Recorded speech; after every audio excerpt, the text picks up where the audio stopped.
Əziz tələbələr, belə bir sualın izahını verirəm sizə. Dövlət İmtahan Mərkəzinin son zamanlar istifadə etdiyi sual tiplərindən biridir. Gəlin görək necə həll olunur. Burada baxmaq lazımdır ki, birinci cədvəldən ikinci cədvəl alınıb gördüyünüz kimi. Amma hansı qayda ilə alınıb, bunu tapmaq lazımdır. Mən baxıram ki, burada 3 və 5 veriblər. Düzdürmü? Həmin 3 və 5-in orta hissəsi görürsünüz də hara düşür, ortası. Bax, onların ortasına 15 yazıblar. Deməli, birinci cədvəldən ikinci cədvələ keçəndə bütün əməllər vurma əməli ilə keçir. Məsəl üçün, baxın, burada 3'ü vurublar 7-yə və onların orta hissəsində ikinci cədvəldə 21 yazıblar. Artıq mən birinci cədvəldən ikinci cədvələ keçmək qaydasını bildim. İndi biz burada nəyi tapmalıyıq? Birinci K-nı tapmalıyıq, düzdürmü? K-nı tapmaq üçün düşünürəm ki,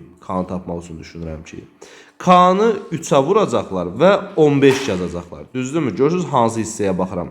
Bir daha göstərin. Baxın, K-nı 3'ə vuracaqlar və ortasına 15 yazacaqlar. Deməli, K-nın qiyməti burada 5'dir. Biz artıq K-nın 5 olduğunu tapdıq. Çünki 5'i 3'ə vuranda 15 olduğunu tapa bilirik. Birinci cədvəldən ikinci cədvələ keçəndə vurma ilə keçmişdilər. Bəs ikinci cədvəldən üçüncü cədvələ keçəndə necə həll ediblər? Baxıram ki, 6 və 15'in mərkəzinə, ortasına 9 yazıblar. Təbii ki, bu da çıxma əməli olduğunu mənə göstərdi. Yəni, fikir verirsinizmi? 6 və 15'in fərqi ortaya 9 olaraq yazılıb.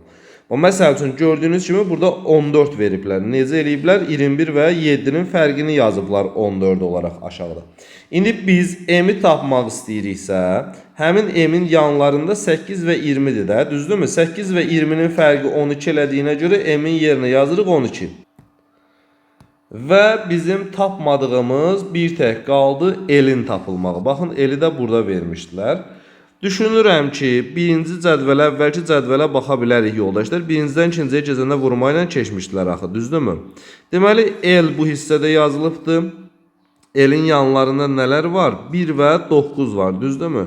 1 və 9'u vurub mərkəzinə 9. Yəni, L-in yerinə də 9 yazıblar. L-in də 9 olduğunu tapırıq. Cavabımız eləyir 5, 9 və 12. Bu formada həll eləyiblər. Artıq biz hamısını tapmışıq tapmağını. Amma fikir verin, burada bir fərqlilik oldu. Birincidən ikinciyə keçəndə vurma əməli idi. İkincidən üçüncüyə keçəndə çıxma əməli idi. Üçüncüdən dördüncüyə keçəndə isə toplama əməlidir. Düzdür, bu hissə bizə lazım deyil. Amma görməyinizi istəyirəm. 9 və 10'un mərkəzinə 19 yazıblar. Çünki 9 və 10'un cəmi 19 eləyir. Amma bu hissə bizə lazım deyildi. Biz cavabı onsuz da D variantı olaraq tapmışıq.